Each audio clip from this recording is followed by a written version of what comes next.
Dracula, इस word को सुनते ही अंदर से डरावनी फीलिंग आती है। आपने कभी ना कभी ड्रैकुला की मूवी तो देखी होगी या एटलीस्ट उसके बारे में सुना तो होगा ही। पर क्या आपको पता है कि ड्रैकुला की स्टोरी का जन्म यहाँ रोमेनिया में हुआ था? तो आज मैं आपको ऐसी जगह लेके जाऊंगा जहाँ रियल लाइफ ड्रैकुला रहा करता था और जानेंगे उसकी असली कहानी के बारे में। मैं हूँ इस समय रोमानिया के ट्रांसिल्वेनिया इलाके में, जहाँ के ब्रासोव शहर से मैं जाने वाला हूँ ब्रान, जहाँ ड्रैकुला की कासल है।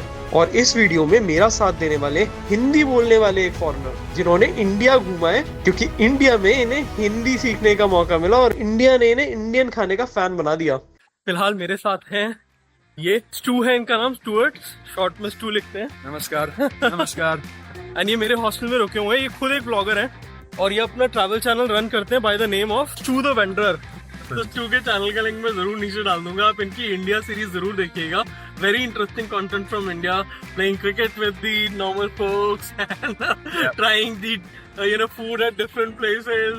Tell me about your Indian experiences. That is something I'm really interested. My Indian experiences, wow. Crazy, chaotic, but enjoyable. It's very difficult to explain. It takes a little bit getting used to. But once you sort of calm down and start to enjoy it, it's just wonderful. The people, the culture, the food. I mean, everything, even the history. It's just full and rich and vibrant. I really love India. Really, I do. What was the best part about your India journeys? Food. The food? The food is fantastic. Everybody loves Indian and the food. people.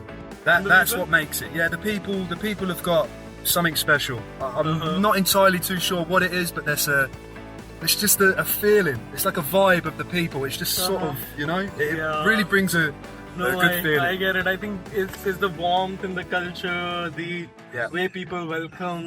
They're curious as well, and they look after you, and people are very friendly, and they invite you into their home as well and share food. And these things are just really special to me. They make the experience memorable, really.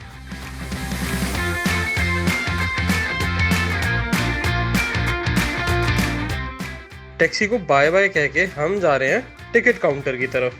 ये छोटा सा गांव है basically, और इसका claim to fame केवल ये castle ही है, और काफ़ी लोग यहाँ पर आते हैं इस कासल को विजिट करने के लिए। अगर आप ग्रुप टूर में आएंगे तो आपको 30-40 यूरो वो लोग कोट करेंगे और इस तरह की बस में लेकर के आएंगे, जबकि आप अपने आप से पब्लिक ट्रांसपोर्ट में करीब 6-7 यूरो में आ सकते हैं।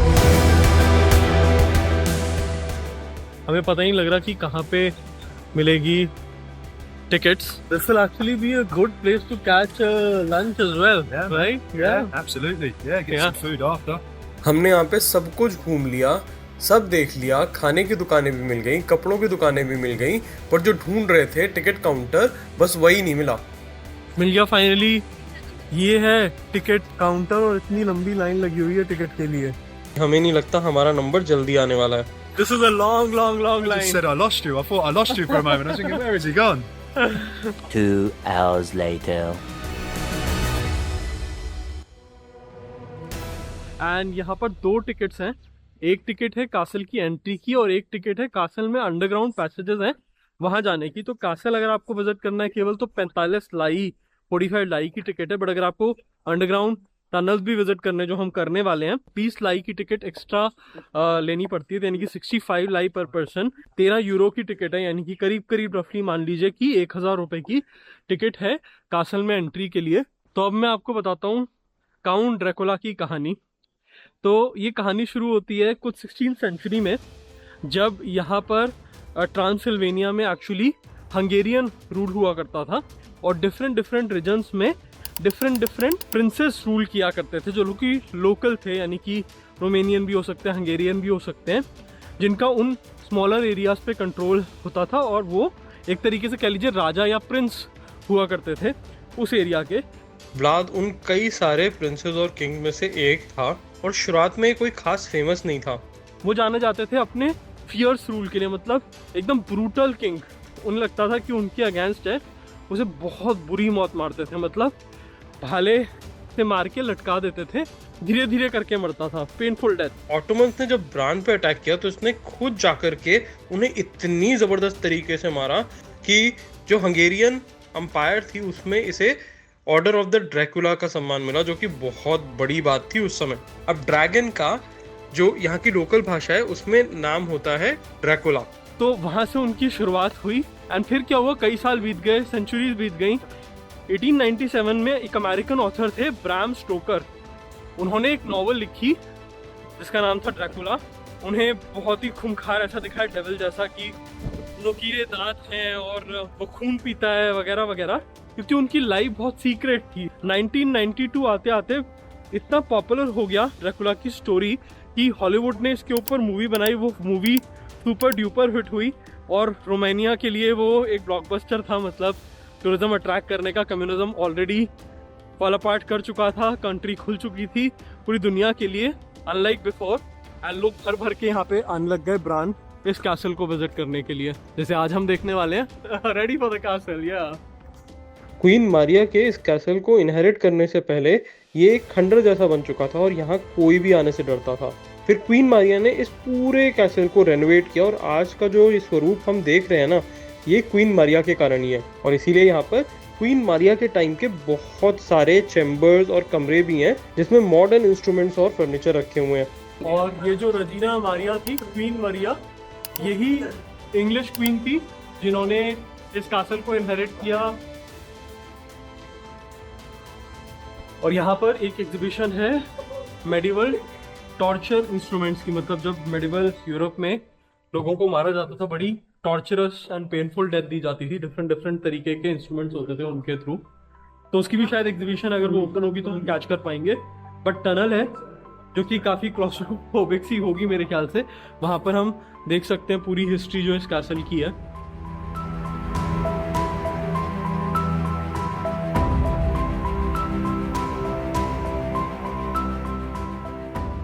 यहाँ बताया गया कि 16 से 18 सेंचुरी में ये पूरा जो एरिया था वो हाब्सबर्ग यानी कि ऑस्ट्रो हंगेरियन एम्पायर के अंडर आ गया था।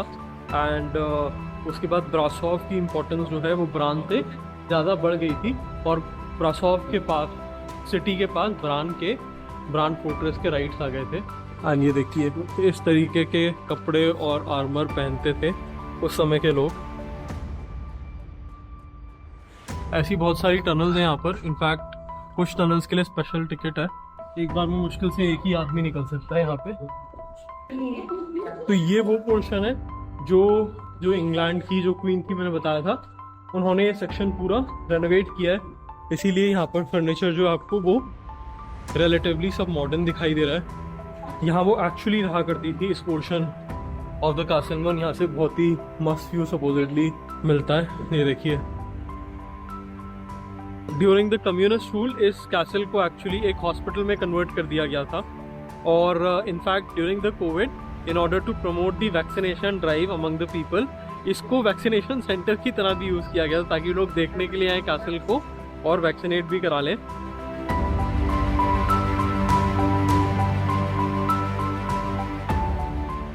कुछ स्टोरीज दिखाई हैं कैसल से एसोसिएटेड, ऑडियो विजुअल एक्सपीरियंस है ये।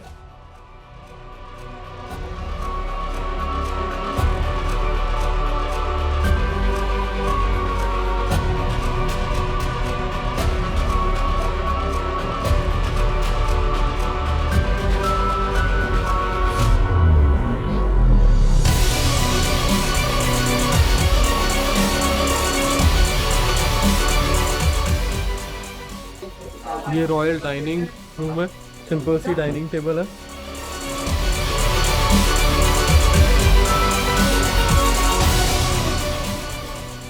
बोलते हैं कि व्लाद की जो पॉपुलैरिटी है उसका कारण उनके दुश्मन थे कि उन्होंने इतना बढ़ा चढ़ा के ड्रैकुला यानी कि व्लाद को प्रेजेंट किया कि वो कितने खूंखार हैं, कि पूरे ट्रांसिल्वेनिया में और बाद में पूरे सैक्सन रीजन में उनकी ख्याति फैल गई कि वो एक महान योद्धा है।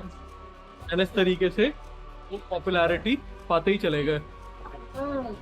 सिंपल है, पुराना है, छोटा भी है, बट ब्यूटीफुल डेफिनेटली है। एंड जो एग्जिबिट्स हैं, इतने सारे डिफरेंट कमरों में इतने तरीके के एग्जिबिट बना रखे हैं कि आपको ड्रैकुला की पूरी लाइफ और उनकी लेजेंड की पूरी फील मिल जाती है। इस कैसल में वो मेडिवल टॉर्चर इंस्ट्रूमेंट्स भी रखे हुए हैं जो ये ड्रैकुला अपने एनिमीज को दर्दनाक मौत देने के लिए यूज किया करता था।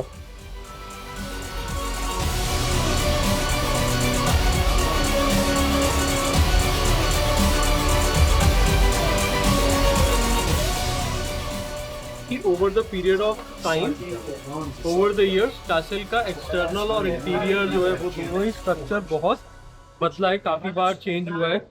रास्ते ऐसे अंदर से कुछ पता नहीं लग रहा हम कहाँ से कहाँ जा रहे हैं, बस उन्होंने जो रास्ता बना रखा है उस पर वॉक करते जा रहे हैं, बट कुछ नहीं समझ आ रहा कौन सी बिल्डिंग में हम चले जा चुके हैं, कौन सी में नहीं गए हैं, क्या देख लिया क्या नहीं देखा, कुछ नहीं पता। Stu, time to go in the tunnels. Is that what the tunnel is? Yeah, that's the tunnels. Yeah. Is this the end? Yeah, that's the end. That's the exit. Really? Yeah. Okay.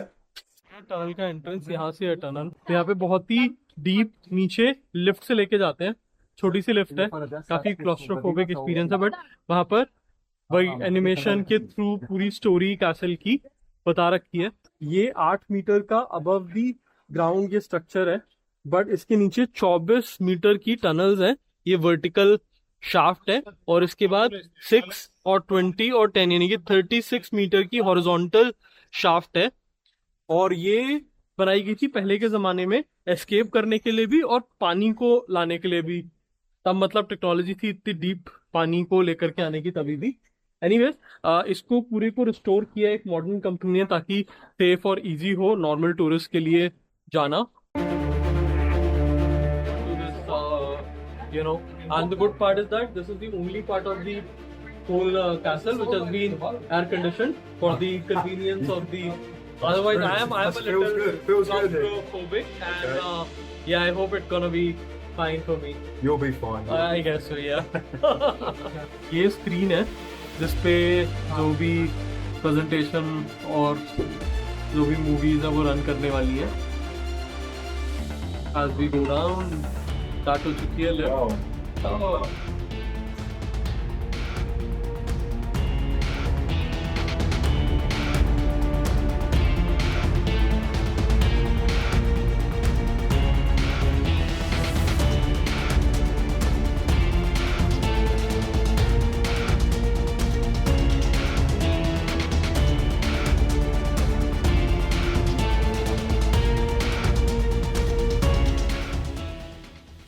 That is the end of our castle experience.